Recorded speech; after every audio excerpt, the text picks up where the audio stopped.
Well, it's a great pleasure to welcome to the My Broadband Cloud Conference 2021 CoCre8 Technology Solutions, and it's a very, very warm welcome to Abdul Moosa, who's the Chief Technology Officer at CoCre8 Technology Solutions.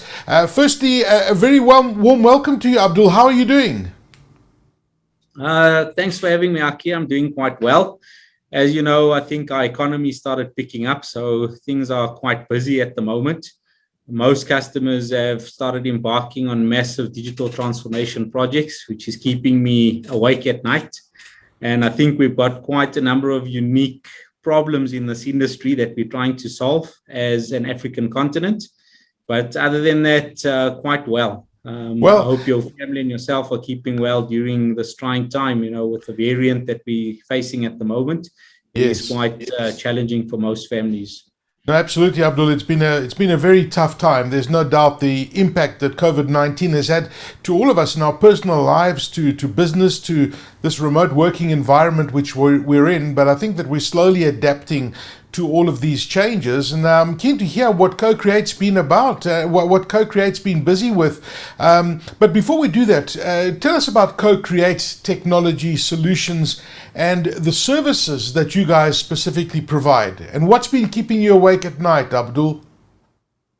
Thanks, Aki. I think just perhaps to go back, we've transformed locally, and I mentioned we've got unique problems on the continent. So we were previously known as Fujitsu South Africa, part of a global entity. We had an opportunity to localize, and we took that opportunity. And as the industry knows us today, we are called CoCre8 Technology Solutions.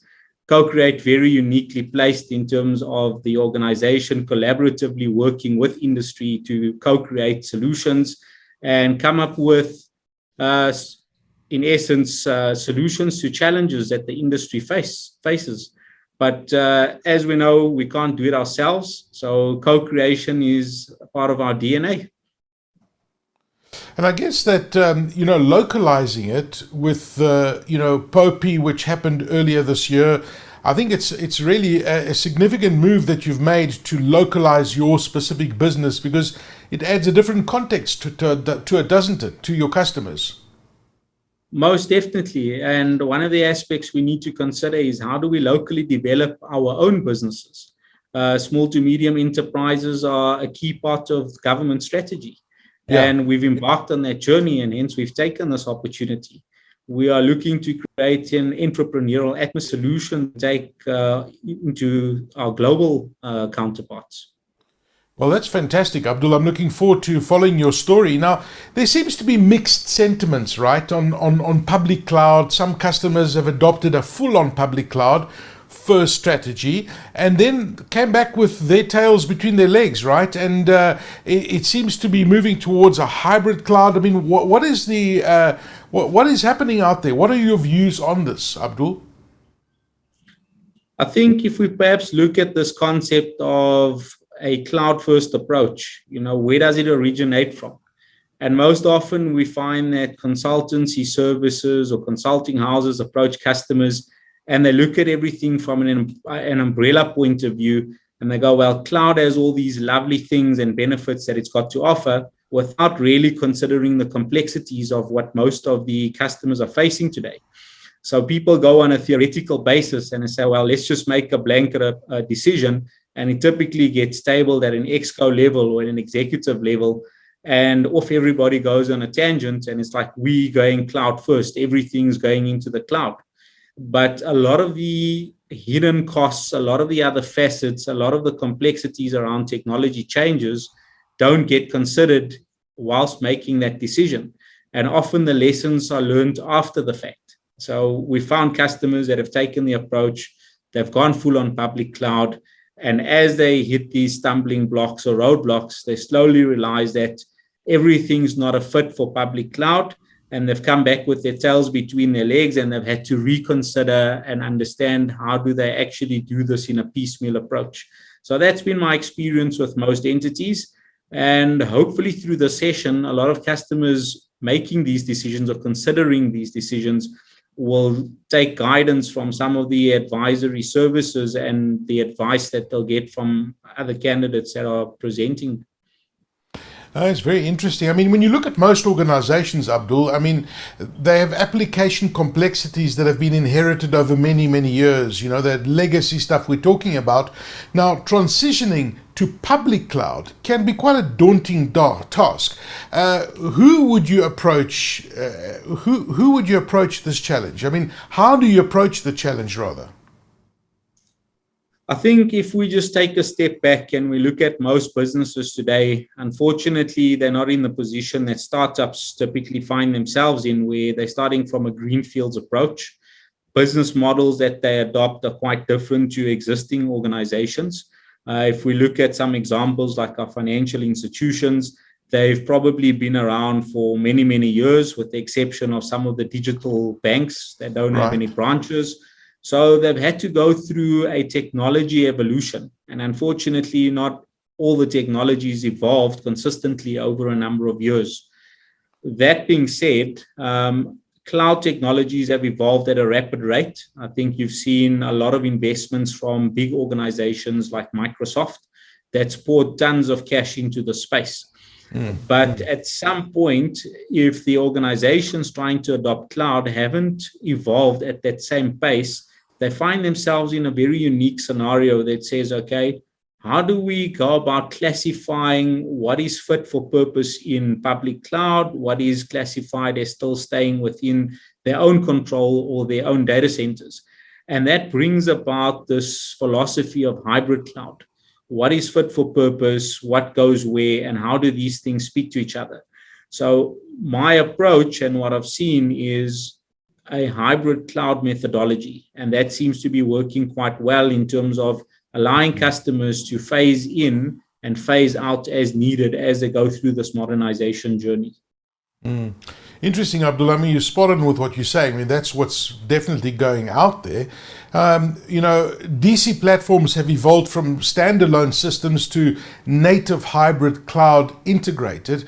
You spoke about Microsoft just earlier, and Microsoft has made a significant investment in the hybrid cloud space with the introduction of Windows Server 2022.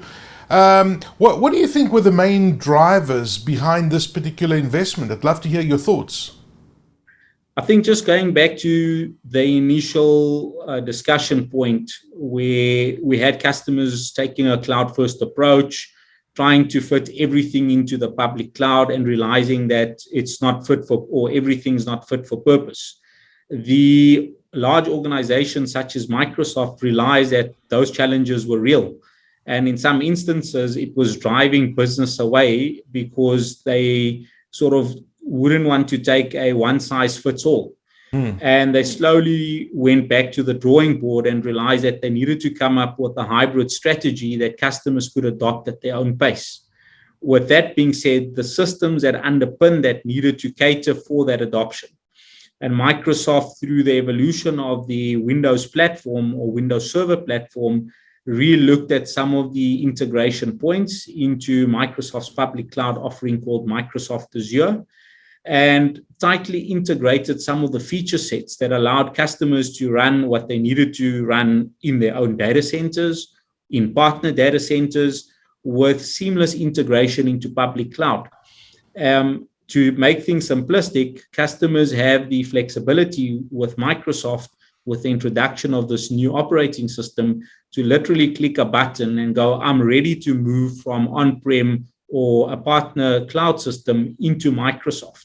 And that was the train of thought, including some of the inherent security features. So we've seen quite a number of ransomware attacks. I think the word ransomware is quite loosely used. But as of late, we've seen some of huge government entities being attacked. And Microsoft had to also reconsider the way in which they address security.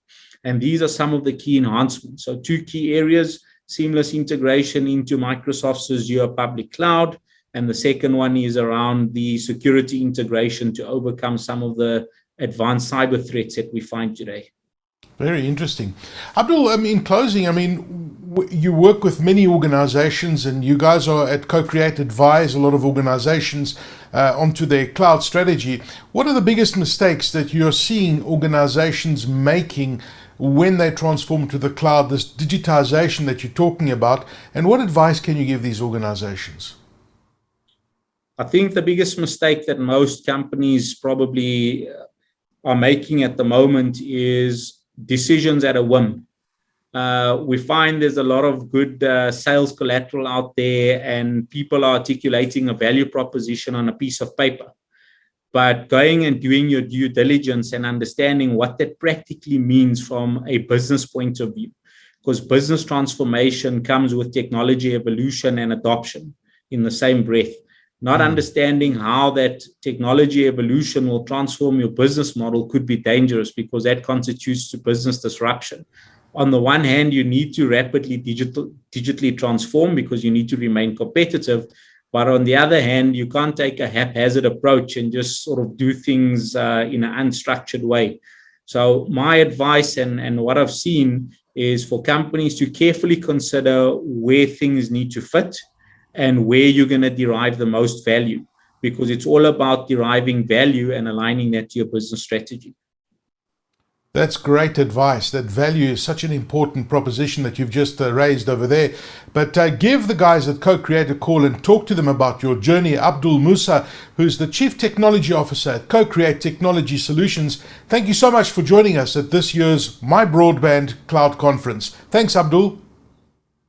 Thanks, Aki. Enjoy the rest of your day. Thank you.